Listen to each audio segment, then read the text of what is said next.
오늘도 주님의 말씀 앞에 나온 여러분들을 우리 예수님의 이름으로 축복하고 또 사랑합니다. 우리는 지난 시간에 다니엘 7장 말씀을 보았습니다. 다니엘 7장 말씀을 통해서 세상의 종말에도 여전히 주님의 위로가 있고 나라를 주관하시는 우리 주님의 위엄이 있기에 우리는 안심할 수 있다 라는 교훈을 받았습니다. 오늘 다니엘 이 8장에서는 역시 7장과 같은 맥락의 말씀이라고 하겠지만은 보다 구체적이라고 할 수 있겠습니다. 8장에서 한 순념소가 나오죠. 그 순념소는요, 돛불 달린 순양을 들이받고 위세를 떨칩니다. 너는 아무것도 아니다.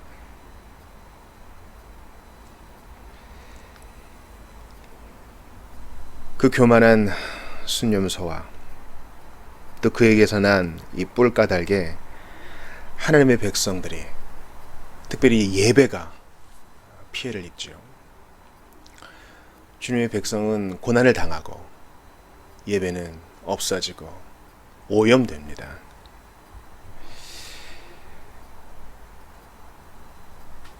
그래서 다니엘은 이러한 음성을 듣습니다. 13절을 보니까 나는 거룩한 분이 말씀하시는 것을 들었습니다.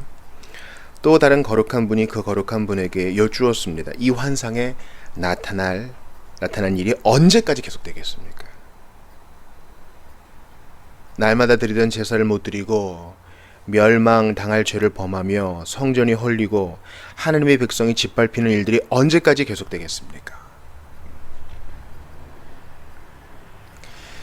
그러니까 지금 다니엘은 왜, 이 고난에 대해서 왜? 라는 질문을 듣기보다는 이 고난을 받아들이면서 하나님의 백성에게 이것이 없을 수는 없다는 걸 압니다. 그러나 언제까지 우리가 이렇게 고난을 당해야 되겠습니까?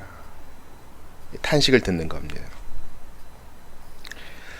저는 이 다니엘 7장과 8장을 보면서 이러한 묵시, 이러한 환상이 이 복음 안에 들어가 있으며 하나님의 백성에게 너무나 필요하기에 우리에게 주어졌다는 이 믿음을 먼저 확인하고자 합니다. 복음은 1차적으로 하나님이 세상을 이처럼 사랑하사 독생자 예수 그리스도를 주신 것에 관한 이야기지요. 그러나 복음을 보다 넓게 정의한다면 성경 전체가 복음이요, 다니엘 7장과 8장도 이 복음에서 예외는 아니라는 것입니다. 저는 그래서 성경이 좋아요. 성경은 매우 현실적인 책입니다. 너희에게 고난이 없지 않을 것이다.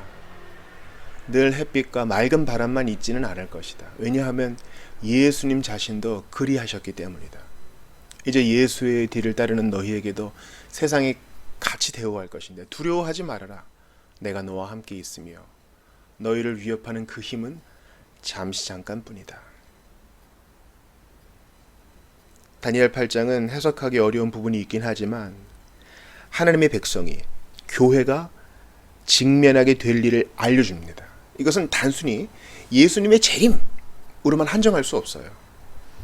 앞으로 우리가 되어질 일, 세상의 끝에 재림을 가까이 볼수록 되어질 이 환난 속에서 분명히 고난과 어려움이 있을 것인데 그것을 알고 준비하는 것이 중요하다. 하나님은 자기 백성이 역사의 과정을 통과하도록 그 거센 역사의 과정 속에서 견고하게 하십니다. 여러분, 이 7장과 8장에 공통적인 일이 있어요. 즉, 내 짐승뿐만 아니라 이 순염소, 순양 다 아무것도 아닙니다. 그 뿔은 부러져 나가고 예배를 어그러뜨리는 자는 심판을 받는다. 25절을 보세요. 그는 꾀를 내 나물 속에서 원하는 것을 다 이루고 자기 마음대로 스스로 높일 것이다. 그는 또 평화로운 틈을 타서 많은 사람들을 죽이고 왕의 왕이신 하나님을 대항해 일어날 것이다. 그러나 그도 망하지만 사람의 힘으로 망하지 않는다. 이게 핵심이에요. 사람의 힘이 아닌 하나님이 직접 개입하셔서 그를 낮추신다는 것입니다. 그가 누구냐? 보통은 이제 안티오코스 4세를 얘기하죠. 안티오코스 4세는 본인이 현현된 하나님이다. 이 하나님은 이제 제우스를 말하는 거죠. 하나님의 성전 안에 제우스에게 바치는 제단을 세우고 성전 예배를 다 어그러뜨립니다. 이스라엘 역사 가운데 이런 일이 없었어요. 그러니까 알렉산더 이후에 4개의 나라로 제국이 분열되죠. 그 와중에 이제 이스라엘이 이집트에게 갔다가 셀루크스 왕조에게 갔다가 다시 로마에게 삼켜진 바 되었다가 안티오코스 4세가 이렇게 정략적으로 공물을 갖다 망치는 식으로 해서 패권을 장악합니다. 그리고 돈을 많이 썼으니까 이제 성전 예배를 어그러뜨리면서 자기의 이익을 취하고 자기 교만을 드러내는데, 이렇게 악한 자가 잠깐 힘을 드러낸다 해도 하나님이 그를 낮추신다는 것입니다.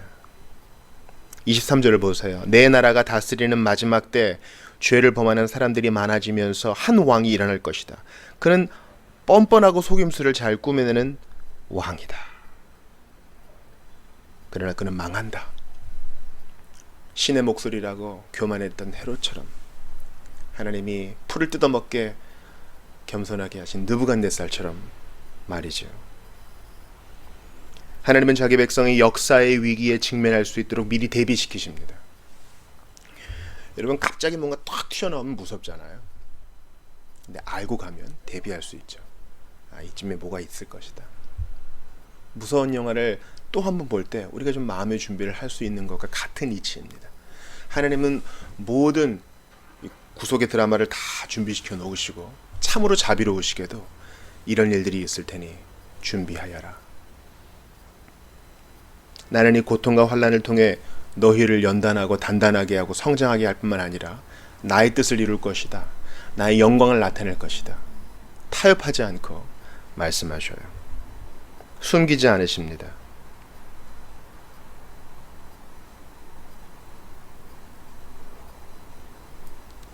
하나님이 잠깐 악한 자를 사용하시지만 주님은 그에 대해 진노하실 것이며 그는 반드시 종말을 맞이하게 될 것이다. 여러분, 예수님이 요한복음 16장에서 이렇게 말씀하세요. 내가 너희에게 이 말을 하는 것은 너희 믿음이 흔들리지 않게 하기 위함이다. 이 개역 성경에는 실족하지 않게 하기 위함이다 이렇게 말하거든요. 사람들이 너희를 회당에서 쫓아낼 것이다. 그뿐만 아니라 너희를 죽이는 사람마다 자기가 하나님을 섬기고 있다고 생각할 때가 올 것이다. 그들은 아버지나 나를 알지 못하기 때문에 이런 일을 행할 것이다. 내가 지금 너희에게 이 말을 하는 것은 그때가 되면 너희로 하여금 내가 너희에게 일러준 말을 생각나게 하려는 것이다. 예수님도요, 앞으로 이런 일이 있을 것이다. 근데 너희 실족하지 않게 하려고, 너희 믿음 흔들리지 않게 하려고 미리 대비시킨다. 고난이 있을 거야. 슬럼프가 있을 거야. 환난이 있을 거야. 외부의 핍박이 있을 거야. 내부의 거짓 선지자가 있을 거야. 그러나 준비해. 담대해. 팬데믹을 겪으면서 우리의 믿음에 현주소가 드러나지 않았어요. 솔직히 말씀해서요. 그렇지 않습니까? 이제 우리는 무너진 기초를 다시 세우는 마음으로 본질, 하나님의 말씀과 기도, 그 위에서 거품을 다 걷어내고 다시 내 몫에 대인 십자가 지고 예수 복음 바라보며 교회를 재건해야 할 때입니다. 교회의 형태가 다양하다 하더라도 우리는 그동안 너무나 성공주의 신화에 빠져 있었고, 그동안 너무나 세상 좋아했고, 너무나 교회를 세상처럼 키우고자 했습니다. 마가복음 13장에 보면 예수님께서 마지막 날에 대해 이렇게 말씀하십니다. 너희는 전쟁에 대한 소식과 소문을 들을 것이다. 그러나 두려워하지 마라. 이런 일들은 반드시 일어나야 한다. 그러나 끝은 아직 아니다. 여러분, 제가 서두에 말씀드린 거 기억하시죠? 이러한 다니엘의 환상은요, 예수님 재림만 얘기하는 것은 아니에요. 우리가 신자가 살아가는 동안 우리의 세대에 예수님 안 오실 수 있어요. 그러나 우리는 여전히 종말론적인 현상들을 봅니다. 세계의 도처에서 일어나는 일들, 국가주의, 만문주의, 나르시시즘, 소비주의, 뭔가를 사고 자기 정체성을 떨어뜨리는 거예요. 돈을 쓰면 잠깐 좋거든요. 근데 거기에 무언가를 걸고 너무 큰 가치를 걸면 하나님 자녀로서의 정체성은 점점 떨어집니다. 특별히 우리는 국가가 교회의 신앙을 정면으로 반박하지 않는 한 그를 위해 기도하고 협력해야 하지만 신앙의 본질적인 부분에 대해서 건드릴 경우 우리는 정말 순교의 정신 각오해야 돼요. 이게 제자도입니다. 예수님 말씀 더 들어보세요. 민족이 다른 민족과 싸우려고 일어나고 나라가 나라와 싸우려고 일어날 것이다.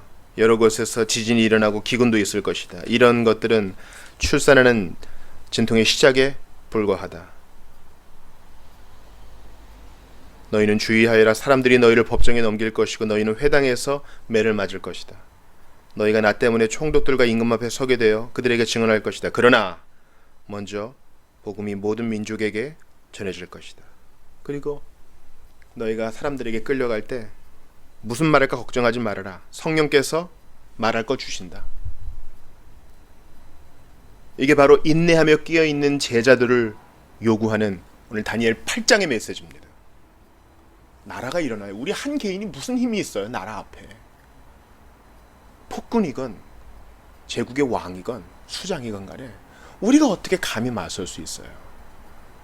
그러나 예수님은 또한 다니엘서의 오늘 이 환상을 알려주신 하나님께서는 우리를 준비시키십니다. 걱정하지 말아라. 아무리 왕이 수장이 군대가 세다 해도 다 내 아뢰니라. 내가 너와 함께하니 두려워하지 말아라.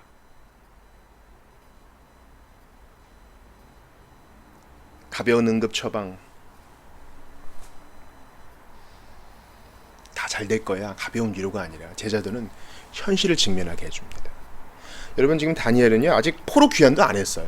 다니엘은 소망을 가져요. 포로 귀환해서 조석으로 드리는 아침 저녁으로 드리는 예배가 회복되겠구나. 그럼 성전 다시 재건할 거네. 희망을 갖지만 긴장을 늦출 수 없어요. 또 나라가 일어나서 성전 예배를 어지럽힌다고? 주여 어찌하면 좋겠습니까? 다니엘이 몸살이 납니다. 그러나 그가 다시 일어나서 어떻게 해요? 왕의 일을 다시 감당하잖아요. 우리도 이 큰 일들을 주께서 예언해 주셨지만 감당할 힘은 없습니다. 그러나 성령이 힘 주시면 이제 우리의 직무를 잘 감당할 수 있게 될 것입니다. 두려워하지 마십시오. 우리 예수님께서 현실을 말씀해 주시고 앞날에 대해 말씀해 주신 것은 큰 자비요 우리를 위함이십니다. 그 주님이 우리 안 돌보시겠어요? 자기 자신을 내어주신 분이 우리를 안 도와주시겠냐고요. 천만인이 나를 둘러서 치려할지라도 나는 두려워 아니하리로다. 이 믿음으로 순념서건 순양이건 뿔로 들이받는 것이건 내 짐승이건 두려워하지 않으며 오직 어린 양만 뒤따라가는 순결한 주의 백성들 다 되시기를 우리 주의 이름으로 축원합니다.